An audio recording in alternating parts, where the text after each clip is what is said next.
Hi viewers, అందరికీ నమస్కారం. శివుడిని ఈ పూలతో పూజ చేస్తే యాగాలు చేసిన ఫలం మీ సొంతం.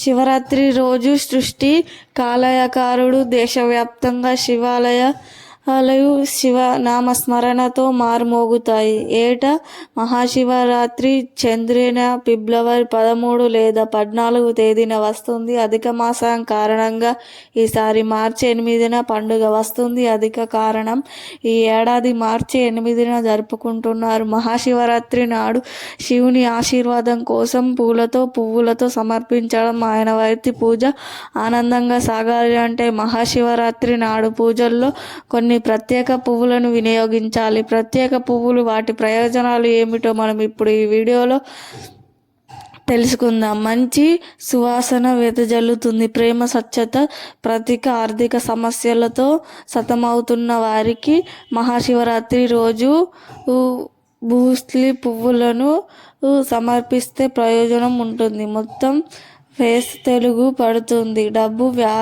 వ్యవహారాల్లో సానుకూల ఫలితాలు ఉంటాయి. ఆర్థిక కష్టాలు తగ్గుతాయి. మల్లె పువ్వుతో హిందువుల సాంప్రదాయంలో ప్రేమ, స్వచ్ఛత, సువాసన. మల్లె పువ్వులు ప్రతీక. మహాశివరాత్రి నాడు మల్లె పువ్వులు శివుడికి సమర్పిస్తే కోరిన కోరికలు నెరవేరుతాయని భక్తుల నమ్మక ప్రవాహ కొనుగోలు చేయుతున్నారు వారికి ప్రతిఫలం ఉంటుంది. మానసిక, శరీర ప్రయోజనాలు ఉంటాయి. అవిసె పువ్వులు మహాశివరాత్రి నాడు శివుణ్ణి సమర్పించడం వల్ల భగవంతుని దృష్టి మీ మీద ఉంటుంది. శివుడి ప్రియమైన భక్తులుగా మారుతారు. విష్ణు ఆశీర్వాదాలు కూడా పొందవచ్చు. మందార పువ్వులు అన్ని సీజన్లో లభిస్తాయి. ఈ పువ్వును మహాశివరాత్రి పర్వదినం రోజున శివునికి సమర్పించడం వల్ల శుభం కలుగుతుంది. వ్యక్తిగతంగా ఆటంకాలు దూరం అవుతాయి. ఫలితంగా సంతోషకరమైన జీవితానికి దారితీస్తుంది.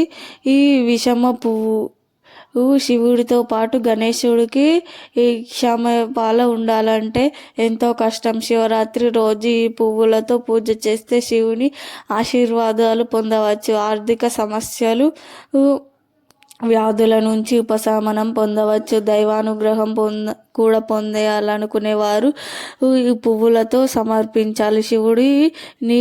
అందుకే అరణ్యంలో దాగి ఉన్న పుష్పాలు ఆలయానికి ఎంతో ఇష్టం.